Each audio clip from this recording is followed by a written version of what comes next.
At some time between December 30th and December 31st of 2000, a man entered a home in the western suburbs of Tokyo. He climbed a tree to gain access to an open window into the second-floor bathroom. The Setagaya family were unaware of the man's intrusion until the father, Mikio, heard a disturbance upstairs. By the time he made it to his son's bedroom, 6-year-old Rei had already been strangled to death. Mikio proceeded to attack the intruder, bravely fighting to defend his family. Unfortunately, he was unarmed and the intruder had a sashimi bocho knife. He stabbed Mikio in the head. He proceeded to use a santoku knife to murder the mother, Yasuko, and the daughter, Nina. After the man's sadistic rampage was over, he remained in the house, using the family computer, drinking tea, and eating their food. He even used their toilet without flushing, treated his wounds with their first aid kit, and then took a nap on their sofa. He ransacked the entire house, taking some of the family's money with him, although he left behind more than he took. This detail betrays the twisted nature of what the man was motivated by. He hadn't done this for the money. He must have done it for fun. The killer also left several items behind, including a knife, his scarf, a hip bag, his sweater, jacket, and hat, his gloves and shoes, and 2 handkerchiefs. Yasuko's mother, Haruko, attempted to call her daughter the following morning, but the phone line had been unplugged. She went to the house and rang the doorbell, but nobody answered. She decided to enter the home and check on the family herself, but she ended up finding the crime scene instead. I can't imagine the horror she must have felt in those moments. Law enforcement performed an analysis of Mikio's computer. It had connected to the internet at 1:18 a.m., which was after the murders had occurred. It also connected at 10 a.m., around the time that Haruko had entered the house. They speculated that she must have accidentally bumped into the computer mouse, which caused the device to connect to the internet. The authorities also examined the feces that the killer had left behind, and they discovered that he had eaten string beans and sesame seeds the previous day. The clothes and knife had been purchased in Kanagawa Prefecture. As for the sweater the killer had left behind, only 130 units had ever been produced. Frustratingly, the police were only able to track down 12 of the people who had bought the sweater. Small amounts of sand were found in the bag the killer had left, and law enforcement determined that it had come from the Nevada desert in the general area of Edwards Air Force Base in California. Some of the sand had also come from a skate park in Japan. The investigators found the killer's DNA and fingerprints throughout the house. Whoever was responsible had not cared about leaving evidence. None of the samples matched any databases, meaning the killer did not have a criminal record. Based on the wounds he had inflicted on the family, he was most likely right-handed. He had type A blood and was likely mixed race. His maternal DNA suggested a mother of South European descent, while his paternal DNA suggested a father of East Asian descent. The authorities contacted Interpol to help with the investigation because they believed the killer may not have lived in Japan. Tragically, the case has never been solved. As of 2021, there is a 20 million yen reward for information leading to an arrest.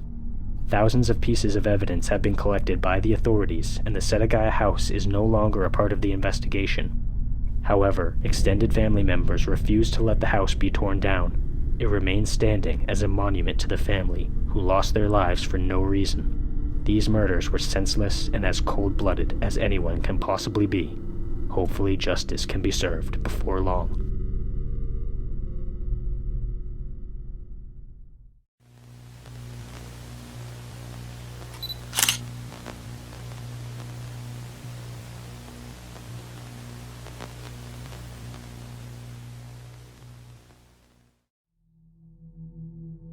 Joan Hansen gave birth to 2 children during her first marriage, but their daughter perished of sudden infant death syndrome. The couple got divorced shortly afterwards when it was discovered that Joan was having an affair. She was briefly hospitalized for emotional distress. In either 1956 or 1957, she married a man named Robert Hansen. Hansen was a carpenter and fisherman. The couple had 2 sons and 1 daughter together, but their marriage was far from bliss. Hansen physically abused Joan's oldest son, and at one point he injured the boy so badly that he couldn't walk. Joan's ex-husband eventually filed for custody. Hansen was also abusive to Joan, including when she was pregnant. All of their children were terrified of him, and he forbade Joan from telling them about any of their relatives on her side of the family. In May of 1962, Joan moved in with a friend and paid a visit to an attorney shortly afterwards. She told him about the abuse she had received and showed him her bruises. She filed for divorce and fought with Hansen over how to split the family assets. Joan eventually got a restraining order against him, which required him to move out of the family home so that Joan could live there instead. 2 days later, Joan was planning on meeting her sisters at the World's Fair in Seattle. Before she left, she was on a phone call with a friend when she suddenly exclaimed, "Oh my God, he's in the basement. He's coming." She screamed and the line went dead. Joan's friend tried to call back several times and eventually someone answered. It was Robert Hansen. When the friend asked where Joan was, Hansen replied, "She's with you." Joan was never seen again. Her car was found abandoned weeks later in Seattle. The windows were down, the tires were flat, and the interior was filthy. Somehow, there were no fingerprints or signs of foul play anywhere on the car.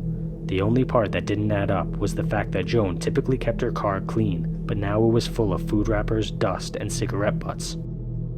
Even after her disappearance, Joan's attorney continued the divorce action. On November 21st, a divorce was granted.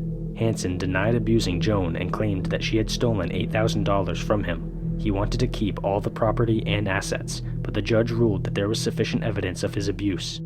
Joan was given 40% of the marital property, while Hansen was given 60%. They determined that if Joan never returned, her share would be held in trust for her children until they became adults. Nevertheless, Hansen managed to gain control of the assets, and Joan's children never received anything. Joan's social security number has never been used since her disappearance, and she was legally declared dead in 1975. Hansen raised her children and became wealthy from his construction and rental properties. Over the years, he was arrested on multiple occasions for assault and property damage. At one point, he hired a housekeeper and proceeded to keep her trapped on his property for 3 days before she was finally able to escape. For a brief time, the police actually suspected that he was the Green River serial killer, but they eventually discovered the real culprit.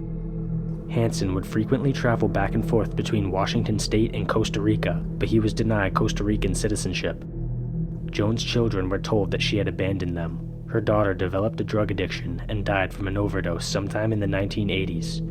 Hansen himself committed suicide in 2009. He was never charged with Joan's murder due to a lack of evidence. Hansen's will stated that Joan and their children would inherit nothing. After their father's death, Joan's children filed a wrongful death suit against his estate, which awarded them $100,000 in damages. To this day, Joan's disappearance has never been officially solved. It doesn't take a genius to piece together what most likely happened, but her body has never been found and there is no conclusive proof of Robert Hansen's involvement. It's sickening to think that he never faced justice for his actions, and he even accumulated wealth after what he did. This case goes to show the underbelly of the very worst of humanity.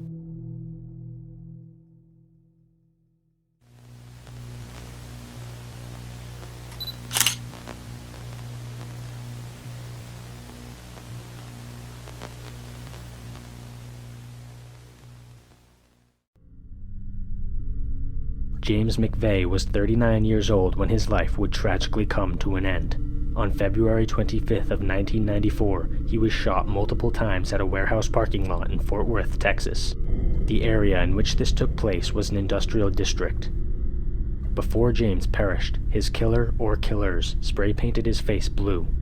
During the autopsy, it was discovered that there were tears on his face, meaning he was still alive while this was happening.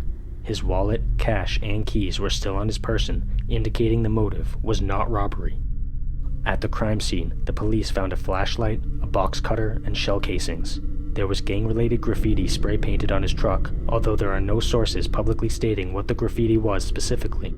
A Nike shoe had left a bloody footprint at the scene as well. There was no DNA evidence discovered. A witness came forward to report that they had seen 2 cars surrounding James' truck at the time of the murder. Clearly, multiple people were involved, but the question remains, why? James McVeigh was classified as a low-risk individual without any known ties to organized crime, but his murder occurred in a high-risk area of Fort Worth.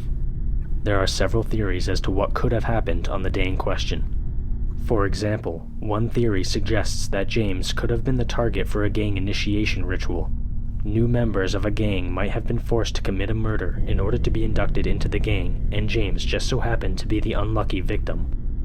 Another theory is that the murder had nothing to do with gang violence at all, but the killers staged the scene to look like a gang hit in order to throw the police off their scent. A third theory is that James was the victim of mistaken identity. It's possible that he simply looked like someone else, someone who was involved with a local gang. As of now, it's unknown why James McVeigh was murdered. Hopefully this will change before long, and justice can be served.